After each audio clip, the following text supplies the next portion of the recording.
L'émission d'aujourd'hui fait partie d'une série dédiée au passé de la vallée d'Aoste, avec une attention particulière à la ville d'Aoste entre le 19e et le 20e siècle.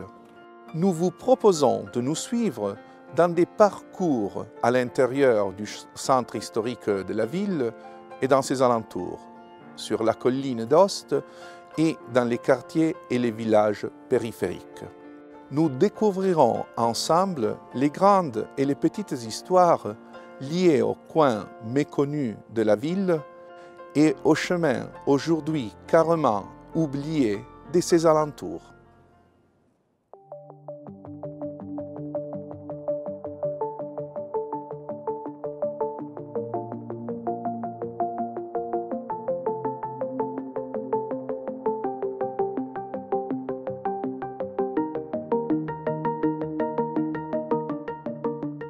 Nous sommes Aoste, rue Xavier de Maistre, presque à l'angle avec rue Monseigneur Pierre-François de Sales.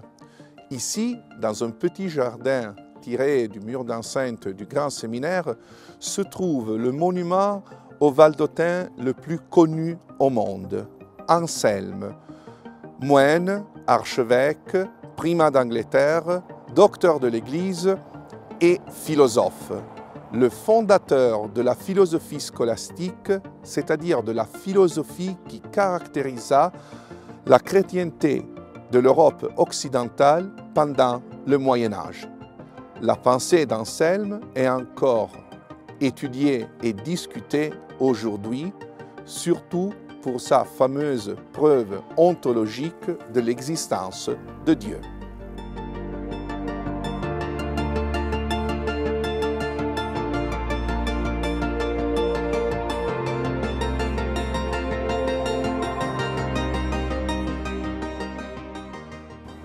La statue que le représente fut placée ici le 2 septembre 1909 et fut inaugurée le 6 septembre suivant par une cérémonie dans laquelle prirent la parole le chanoine Séraphin Bruno Vuillermin et le chevalier Julien Charreil, syndic du chef-lieu et futur député, tandis que la Société philharmonique joua pour la première fois l'hymne à Saint-Anselme, composé pour l'occasion.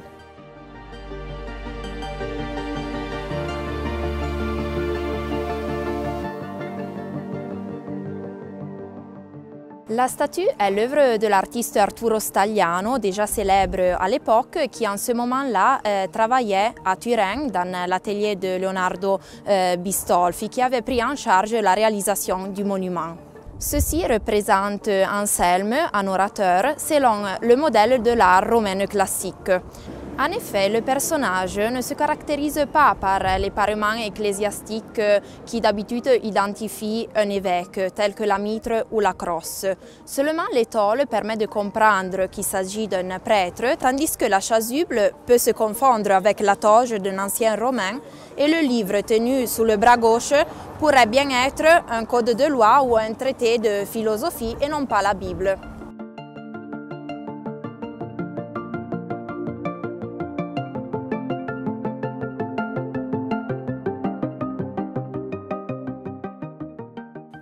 Cependant, la statue était digne d'admiration car elle rendait de façon efficace la personnalité d'Anselme. Grâce à l'ampleur de son geste, à la profondeur de sa pensée, à la douce et forte énergie de ses traits et à l'expression de l'ensemble. Selon l'avis rendu par l'évêque Monseigneur Tasso, à l'hebdomadaire du diocèse, le duché d'Aoste, quelques mois auparavant, au moment d'ouvrir la souscription pour financer le monument. En effet, le monument fut payé par des centaines de personnes, prêtres et laïcs, qui versèrent leur argent pour la construction de la statue. Celle-ci aurait dû aussi célébrer l'épiscopat de Monseigneur Joseph-Auguste Melchior Duc, évêque d'Aoste depuis 1872, qui avait l'intention de rendre la statue le chef d'œuvre de son épiscopat. Malheureusement, les choses ne se passèrent pas selon le souhait de l'évêque et nous allons découvrir ensemble ce qui advint en réalité.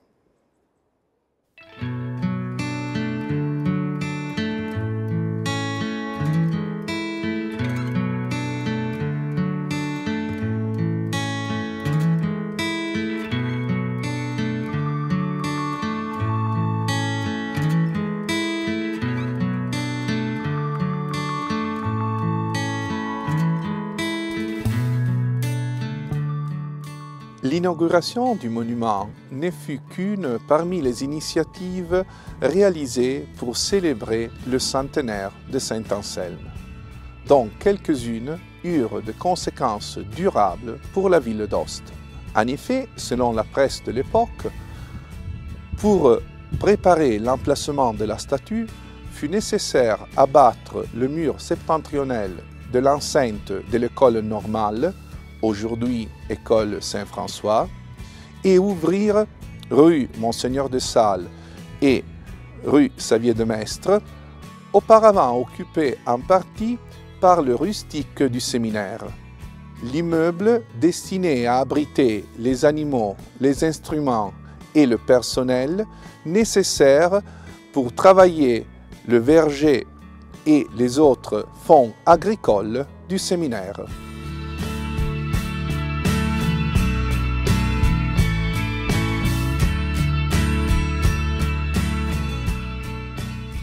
Ainsi, cette partie de la ville changea son aspect de façon permanente, tandis que la cathédrale et l'église Saint-Tour furent l'objet de travaux de décoration confiés à des peintres de renom.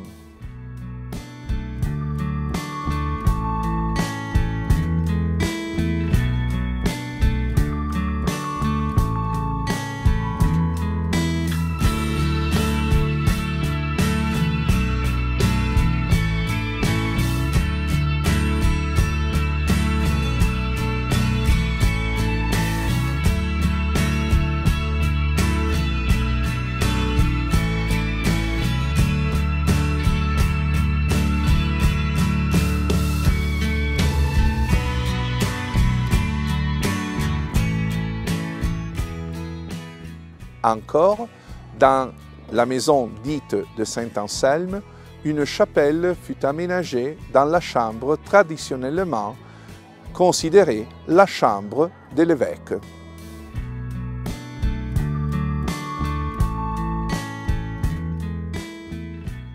Mais le centenaire fut surtout l'occasion pour des célébrations liturgiques, pour des prêches, des processions et de congrès sur des sujets religieux confiés à des évêques et à des cardinaux. En effet, la presse de l'époque nous rappelle la célébration d'un triduum confié aux chanoines guillermin et à 2 moines bénédictins, d'un concert de musique sacrée, d'une séance académique sur Saint-Anselme présidée par le cardinal Richelmi, le légat du pape, et encore d'un congrès marial pendant lequel prirent la parole plusieurs théologiens.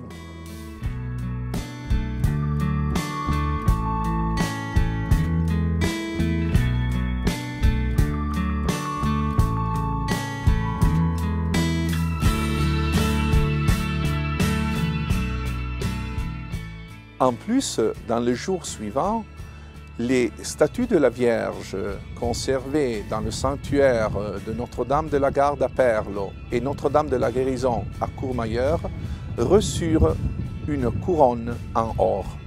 Et ce couronnement fut l'occasion pour d'autres liturgies et d'autres cérémonies à Pont-Saint-Martin et dans la Valdigne.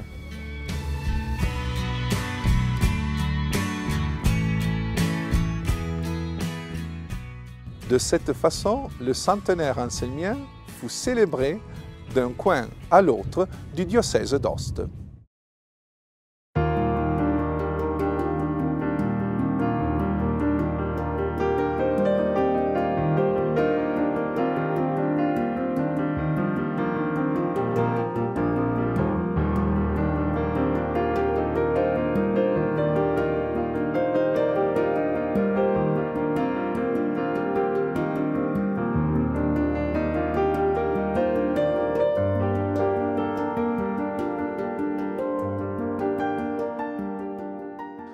il est évident qu'une manifestation de cette envergure ne pouvait pas s'organiser en quelques jours.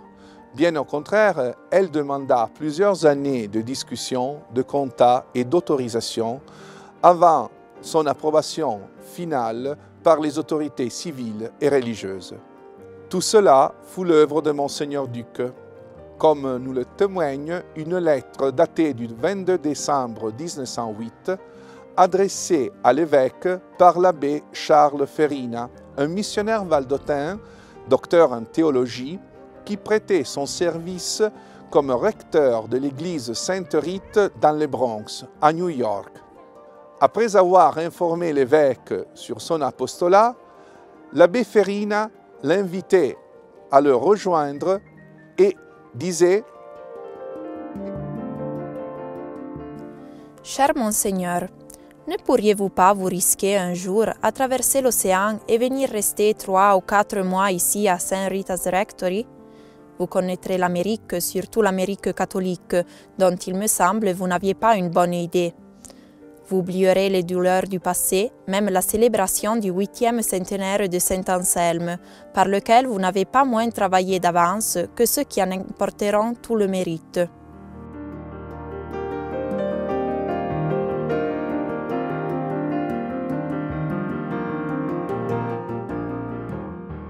L'affirmation du missionnaire ne doit pas étonner.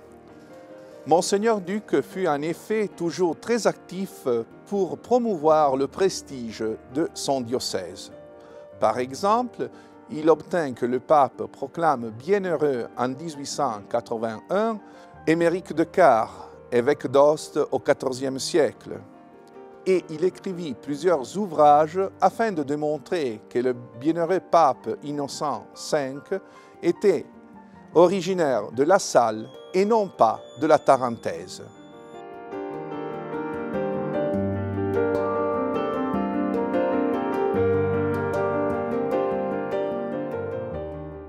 Pour ce qui concerne Saint-Anselme, déjà quelques années avant la célébration du centenaire, il fit découvrir une inscription sur la façade de la maison que la tradition attribue à la famille du saint. Cette inscription dit: Ici vit le jour en 1033 Saint Anselme, archevêque de Canterbury, primat d'Angleterre, docteur de l'Église, métaphysicien et théologien profond, le plus grand génie de son siècle. Dans sa doctrine, dans ses œuvres, il sut admirablement allier aux splendeurs de la foi le culte de la raison. Il combattit l'erreur avec l'éloquence du philosophe et l'ardeur des apôtres. Il lutta contre les grands de la terre avec une énergie indomptable, pour le droit, la justice et la liberté. Valdotin, salué, vénéré, la plus haute illustration du pays, la ville d'Ost, 1900. La plaque portant l'inscription fut dévoilée le 21 avril 1901 par une cérémonie au cours de laquelle Monseigneur Duc prit la parole pour un discours commémoratif. Les célébrations du centenaire s'inscrivaient ainsi dans une action culturelle et pastorale et devaient représenter l'apothéose des œuvres de l'évêque. Malheureusement, celui-ci, en 1909, n'était plus évêque du diocèse d'Ost.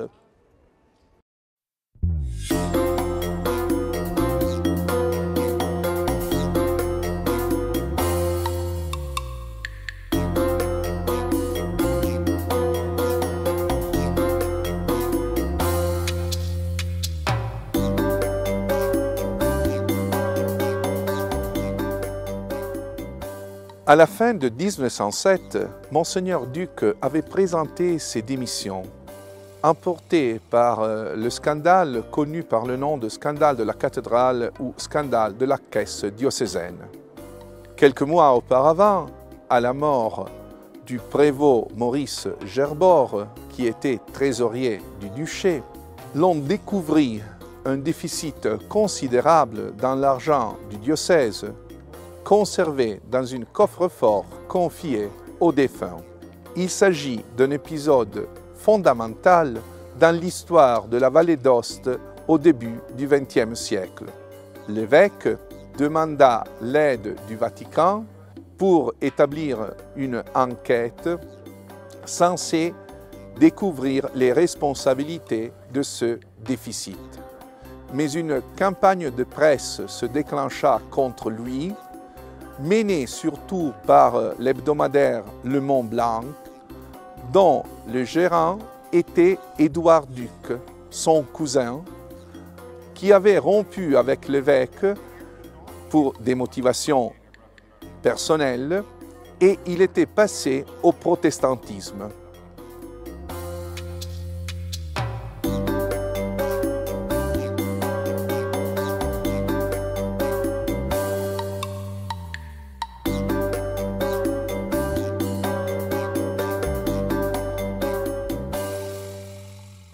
Monseigneur Duc avait dû démissionner et donc il ne participa pas aux cérémonies de l'anniversaire de Saint-Anselme.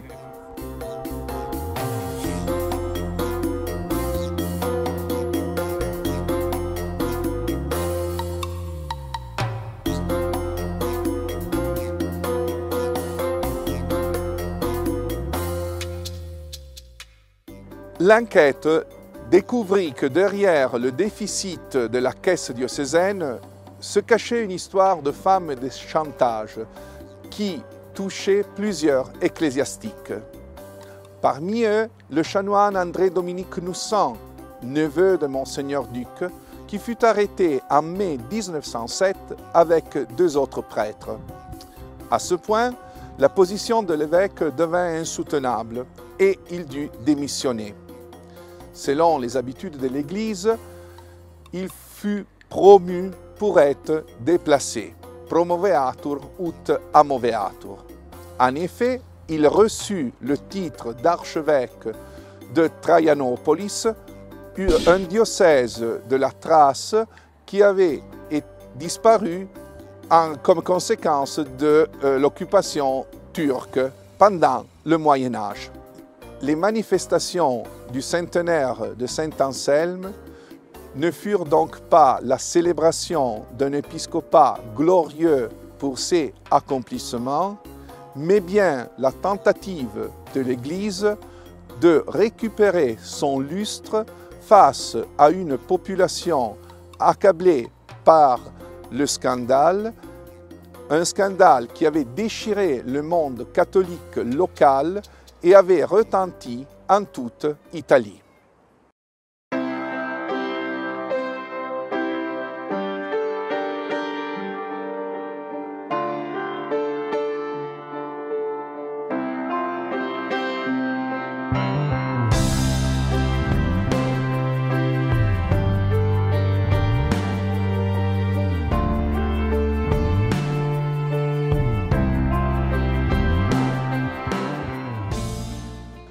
La statue de Saint-Anselme prit 2 autres significations. La première liée à l'action de Monseigneur Duc, la deuxième de caractère plus général. La figure de Saint-Anselme avait en effet une valeur symbolique importante dans l'Italie au début du XXe siècle. Pendant sa vie, l'évêque s'était confronté avec le roi d'Angleterre au sujet de la nomination des évêques. Ce fut l'un des épisodes liés à la querelle pour les investitures, le long combat entre l'Église et les pouvoirs politiques de l'époque pour avoir droit à la nomination des évêques. En effet, les rois et l'empereur désiraient pouvoir nommer évêques pour les diocèses de leur domaine des ecclésiastiques de leur confiance, tandis que l'Église revendiquait son autonomie et donc la liberté de décider par elle-même de sa structure et de sa hiérarchie. Dans le cas d'Anselme, la querelle pour les investitures comporta l'exil. En effet, à un certain moment, le roi d'Angleterre expulsa de ses domaines l'évêque qui dut recourir à l'autorité du pape à Rome pour pouvoir rentrer dans son diocèse. Cette situation était comparable à celle du pape au début du XXe siècle, quand le pontife se considérait prisonnier du Vatican à cause de la conquête armée accomplie par le royaume d'Italie de Rome en 1871. Célébrer Anselme signifiait alors célébrer aussi le désir d'autonomie et de liberté de l'Église qui avait été frappé à la fin du XIXe siècle par les lois du gouvernement italien et par une vague de propagande anti-ecclésiastique répandue dans toute la péninsule. Anselme devint donc le symbole du désir de liberté et d'autonomie de l'Église face à l'État.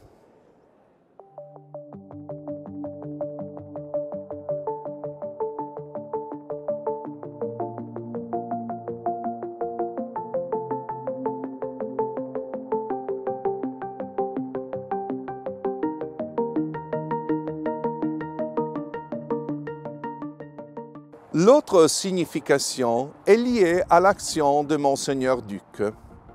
En effet, la statue de Saint Anselme devait représenter l'accomplissement des travaux que, dans l'espace de quelques décennies, avaient transformé le chemin reliant place Chanou actuelle à la colline d'Ost en une véritable allée entourée par des bâtiments de propriété ecclésiastique.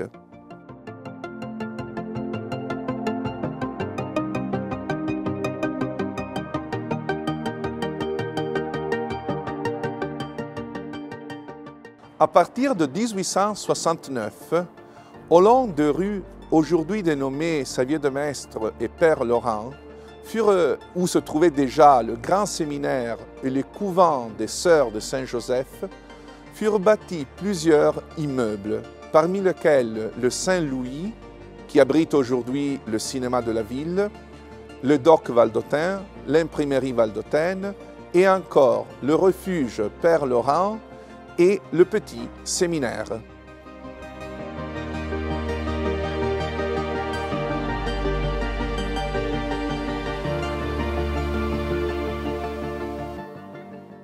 Avant de découvrir l'histoire de chacun de ces bâtiments, il est nécessaire d'illustrer encore une des caractéristiques de l'épiscopat de Monseigneur Duc. Celui-ci fut longtemps accusé d'être un avide chasseur de testaments, toujours prêt à recevoir de lait pour augmenter sa richesse.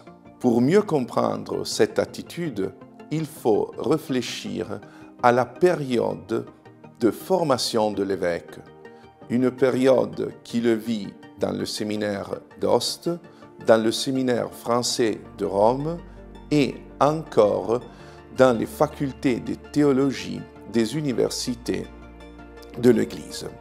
Ce furent les années du Risorgimento, qui aboutit par l'unité d'Italie. Mais celle-ci fut réalisée d'une façon contraire aux désirs et aux intérêts de l'Église. En effet, le royaume de Sardaigne avait été battu par l'Autriche pendant la première guerre d'indépendance, terminée en 1849. Dans le traité de paix, le royaume de Sardaigne fut contrainte à payer des dommages de guerre très lourds en faveur de l'adversaire. Pour ce faire, les gouvernements du royaume décidèrent, à la moitié des années 50 du XIXe siècle, de exproprier l'Église de plusieurs de ses biens.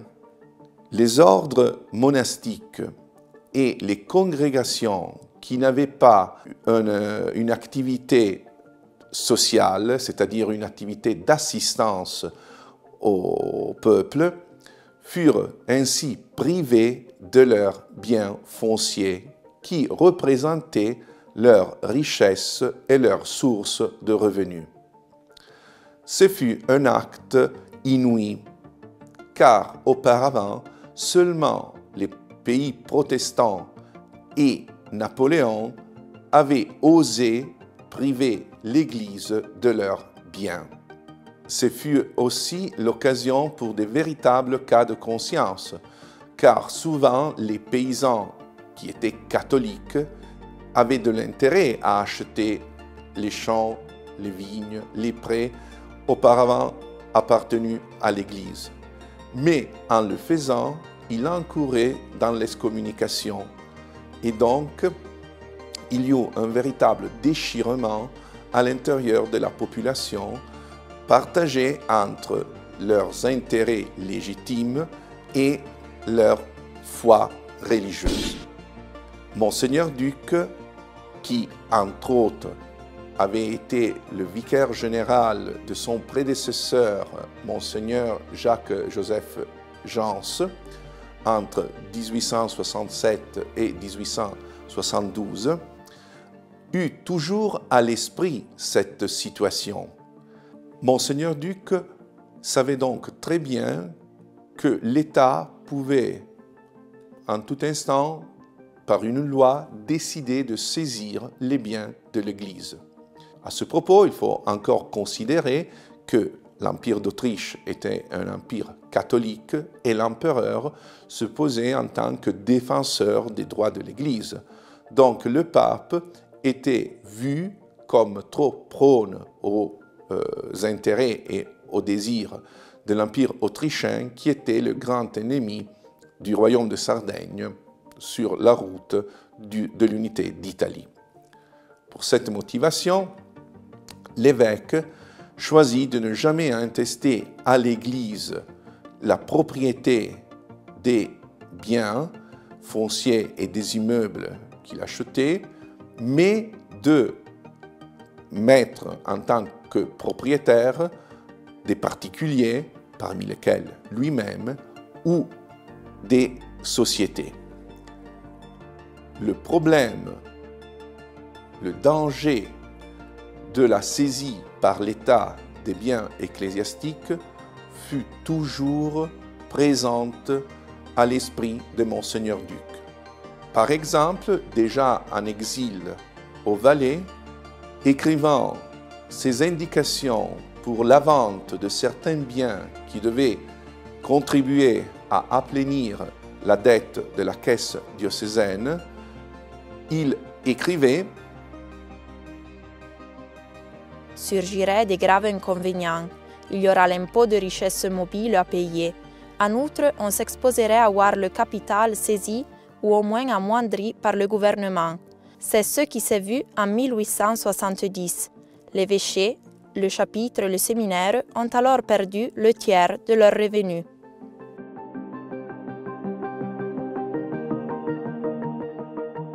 La légende qui veut Monseigneur Duc très intéressé au testament doit donc être lue à la lumière de cette situation.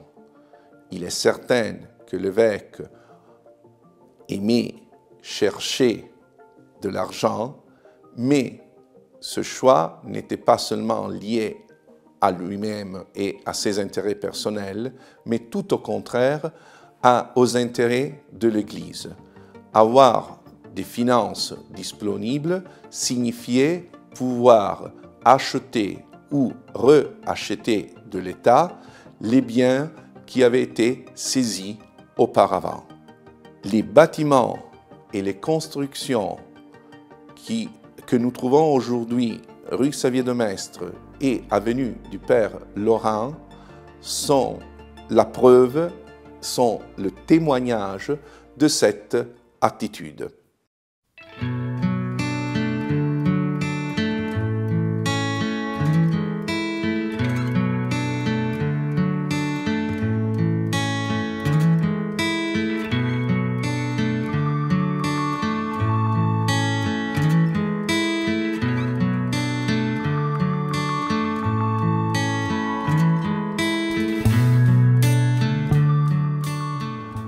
Quelques mètres après la statue de Saint-Anselme se trouve le grand séminaire.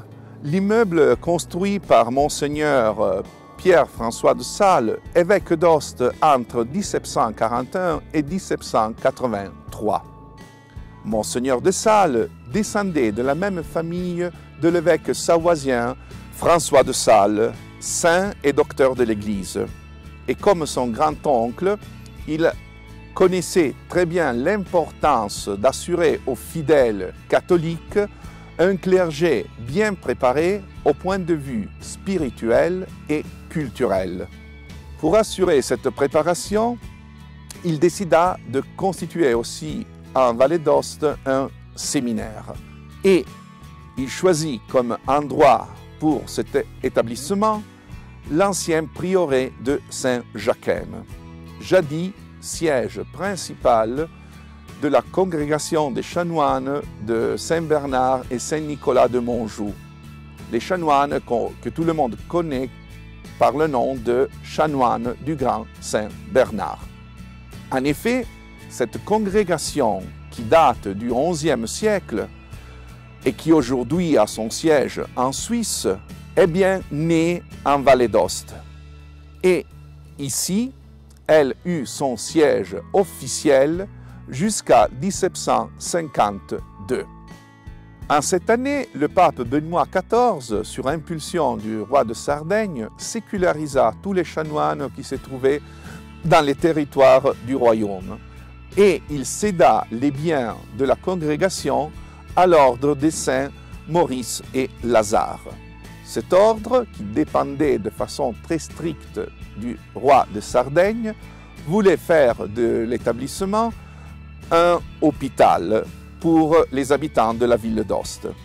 Mais suite à une visite d'un expert, le prieuré de Saint-Jacquem fut jugé trop petit et le coût pour le réaménager trop onéreux.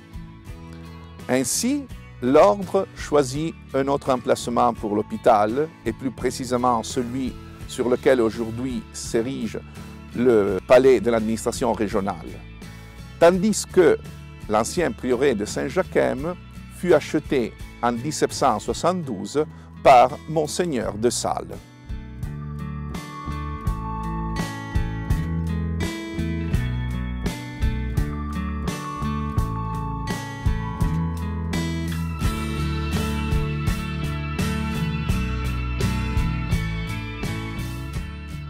Pour l'achat du prieuré de Saint-Jacquem, Monseigneur Pierre-François de Sales paya 12 000 livres, dont 2 000 tirés de son patrimoine personnel. Mais l'évêque en a déboursé autres 60 000 afin de payer les travaux d'aménagement de nouveaux palais. Ce chiffre, qui est très élevé, nous démontre l'importance que l'évêque assurait réservé au petit séminaire. Une importance qu'on peut comprendre si on voit dans l'établissement du séminaire l'accomplissement aussi de l'œuvre de réforme catholique qui avait débuté au XVIe siècle, mais qui évidemment n'était pas encore conclue 2 siècles après, au moins dans le diocèse d'Aoste, comme nous le raconte le chercheur Jean-Louis Crestani. Pour parler de la situation du clergé valdôtain, de la condition et de la préparation du clergé valdôtain au cours du XVIe siècle, il faut on doit se référer aux documents qu'on a à disposition. Et les documents qu'on a à disposition sont les visites pastorales.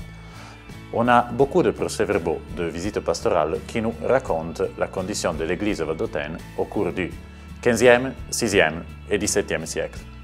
Le mythe de l'historiographie est que le Concile de Trente a été comme une tempête qui a bouleversé l'Église et qui l'a purifiée au cours d'une dizaine d'années.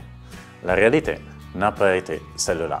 La Vallée d'Aoste, comme tout le reste de l'Église chrétienne, n'a pas été purifiée, n'a pas été modifiée au cours d'une dizaine d'années. Et on a dû attendre beaucoup de siècles. Il est suffisant, par exemple, de considérer le rôle des évêques. L'évêque, selon le Concile de Trente, doit rester dans son diocèse, ne doit pas être un seigneur féodal, ne doit pas être un homme politique, doit rester dans son diocèse, doit demeurer là et contrôler son Église. Les évêques du XVe siècle ne le faisaient pas et ne l'a même pas fait l'héros de la contre-réforme selon Monseigneur Duc. Monseigneur Gazin n'a pas été un évêque qui est toujours resté là. Il a été avant tout un évêque vassus de son Seigneur. Il a été avant tout un homme politique fidèle à la maison de Savoie. Comme était le clergé valdotin? Le clergé valdotin est comme le clergé du reste du monde catholique, du reste de l'Église de l'époque. Dans le sens que le clergé n'est pas préparé. En effet, un des points forts du Concile de Trente est l'institution des séminaires. Eh bien, en Vallée d'Aoste, l'institution du séminaire a été un grand problème. On a eu beaucoup de querelles entre les différentes âmes de l'Église valdotaine pour la création du séminaire. Dans les procès-verbaux des visites pastorales, on a le témoignage de beaucoup de paroissiens qui se plaignent des hommes d'église qu'ils connaissent. Parce que ces hommes d'église ont des armes, possèdent des armes, sont des violents, fréquentent les tabernes. Et ils racontent à l'évêque qui est en train de visiter la paroisse. Sûrement, l'évêque constate que beaucoup d'églises ne sont pas conservées en bon état. Beaucoup d'éléments essentiels pour l'Eucharistie ne sont pas conservés où ils devaient être conservés et comme ils devaient être conservés. Et par exemple, dans les cryptes, l'évêque retrouve des saucissons, retrouve beaucoup de vin. Ça veut dire qu'on utilisait l'espace sacré comme une cave personnelle. Le Concile de Trente voulait un renouvellement de l'Église, mais sûrement ce renouvellement a été un renouvellement très fatigant pour l'Église. Et il faut considérer que la plus grande préoccupation pour les hommes d'Église au fur et à mesure que le temps passait, n'était plus la préoccupation pour les hérétiques, n'était plus la préoccupation pour aller à retrouver les luthérans, mais est une préoccupation d'encadrement de la société, est une préoccupation de normalisation et on peut même dire presque de catholisation de la société, dans le sens que, comme on le sait, dans les montagnes, on a encore des rites presque proches au paganisme plutôt qu'à la foi catholique.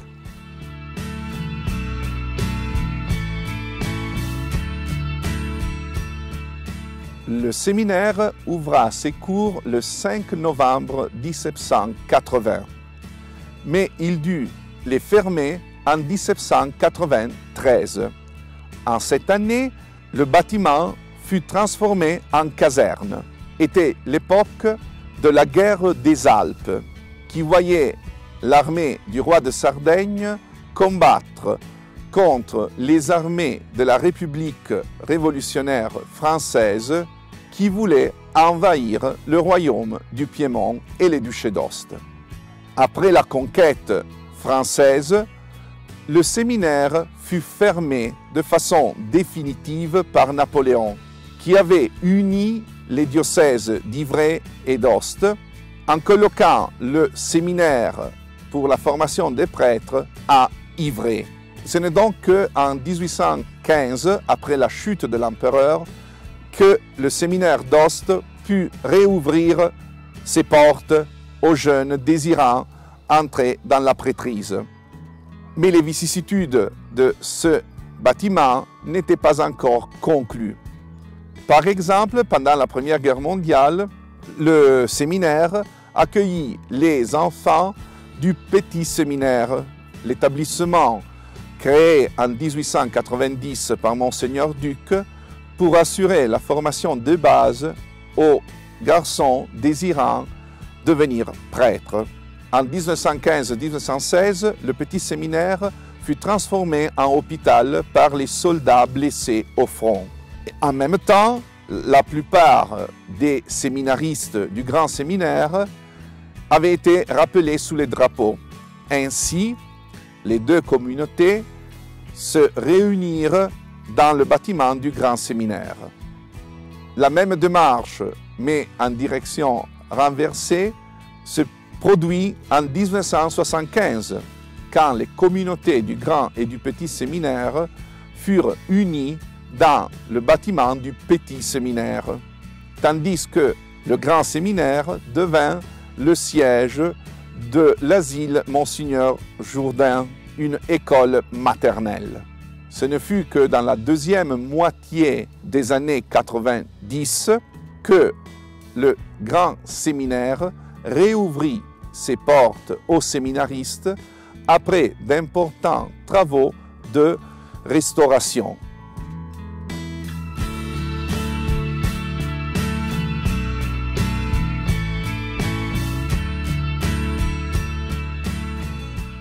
Pour la petite histoire, il faut encore dire que le nom de Saint-Jacques fut attribué au groupe de séminaristes et prêtres qui, en 1911, créèrent le Messager valdôtain, l'almanach annuel que depuis plus d'un siècle raconte la vie de la communauté valdôtaine.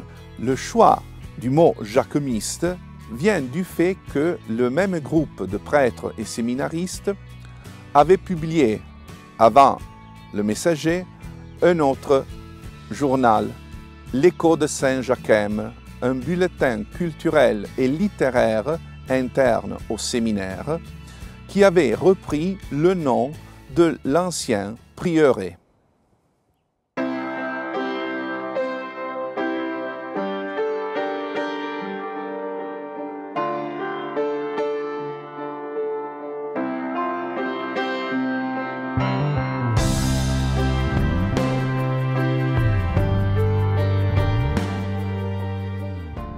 Toujours compris dans l'ancien enclos du grand séminaire, se trouve le dernier des immeubles bâtis par Monseigneur Duc pendant son épiscopat, à l'intérieur de la ville d'Ost, le Saint-Louis. Cet immeuble imposant, à 3 étages, fut bâti en très peu de temps, entre 1901 et 1903, si bien qu'au mois de mars 1903, il put accueillir la réunion de fondation du Cercle Saint-Joconde, l'une des premières initiatives censée regrouper les jeunes laïcs catholiques valdôtains. Le bâtiment cache aussi une histoire liée aux divisions à l'intérieur du clergé valdôtain de l'époque. Au début du XXe siècle, le clergé était partagé en 2 factions. L'une plus conservatrice, traditionnaliste, regroupée autour de Monseigneur Duc, l'autre composée pour la plupart, mais pas seulement, par des abbés plus jeunes, regroupés autour de Jean-Joconde Stévenin, jeune prêtre à l'époque et plus tard chanoine de Saint-Ours, que la propagande de l'époque dénommait être comme prêtre rouge, c'est-à-dire progressiste, voire démocratique. Sur ce point, il faut dire avant tout que la dénomination démocratie chrétienne n'avait pas, au début du XXe siècle, la même signification qu'après la Deuxième Guerre mondiale. La démocratie chrétienne, au début du siècle, signifiait la volonté d'une partie du clergé et du laïcat catholique de participer aux actions sociales et aux débats politiques, même au-delà de la prohibition de participer aux élections politiques qui avait été prononcée par Pie IX au moment de l'occupation de Rome par l'armée italienne.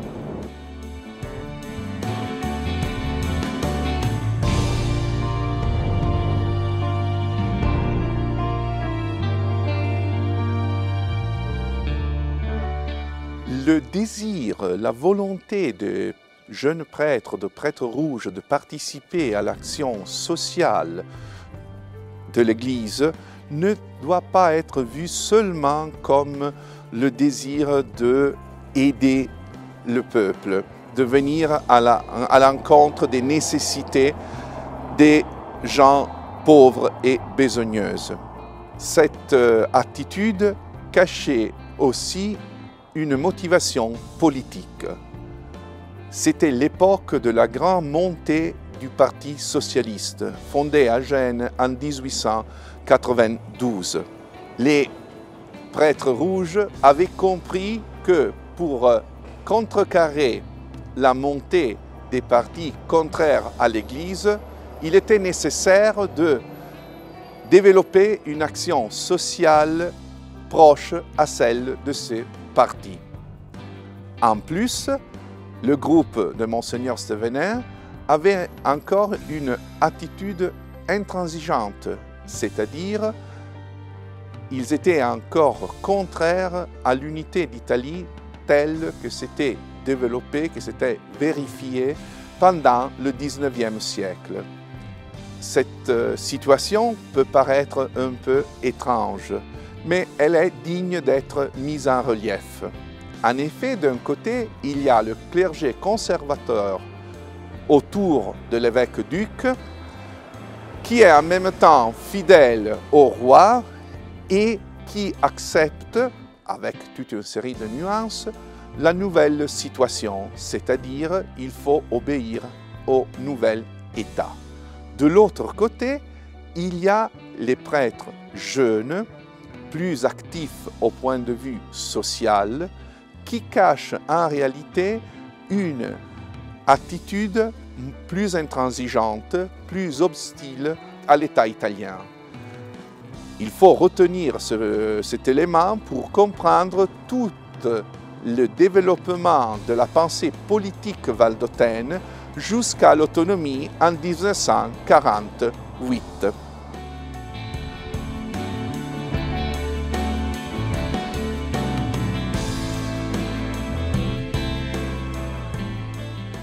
Quelle est donc la signification du Saint-Louis par rapport à la division interne au clergé?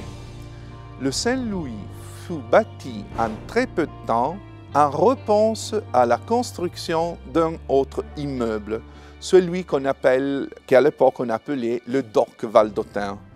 Ce dernier accueillait les œuvres sociales des prêtres jeunes et donc était la démonstration de la montée en puissance de cette faction interne à l'Église.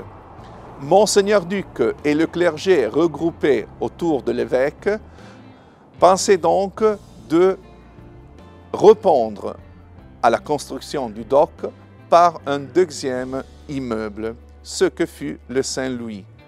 Le Saint-Louis, il fut exploité tout de suite pour les œuvres de la propagande et de la formation catholique. On peut en effet dire que, tandis que le dock était censé accueillir des activités économiques, commerciales, voire une coopérative de consommation et une imprimerie, le Saint-Louis fut réservé plutôt à la formation des jeunes. Dans ces salles, outre au cercle Saint-Joconde, prit siège à une certaine époque l'Action catholique diocésaine, l'hebdomadaire du diocèse, aujourd'hui la radio diocésaine, mais encore les guides catholiques, les scouts, et un cinéma-théâtre. Celui-ci, pendant la Première Guerre mondiale, fut donné par l'évêque Monseigneur Tasso aux soldats, à l'armée, disons mieux, pour en faire la maison du soldat, c'est-à-dire un lieu de repos où les soldats pouvaient venir pendant leur période de libera uscita. Encore, après la Première Guerre mondiale, ici se réunit le Parti populaire et prirent la parole des personnages importants dans l'histoire du mouvement catholique, pas seulement valdôtaine, tels que Renato Wiermin, un avocat dont la famille était originaire de la vallée d'Aoste, mais qui résidait à Turin, et qui fut le premier responsable à niveau piémontais de la jeunesse catholique. Renato Wiermin fut aussi un antifasciste et il paya par sa vie son engagement, car il fut fusillé par les fascistes en 1943. Une dernière remarque, derrière le Saint-Louis se trouvait autrefois un champ de foot, l'un des premiers de la ville d'Aoste, où les jeunes des associations catholiques pouvaient pratiquer ce sport. Ainsi, le Saint-Louis réside un lieu très important dans l'histoire de la ville d'Aoste et de l'église valdôtaine.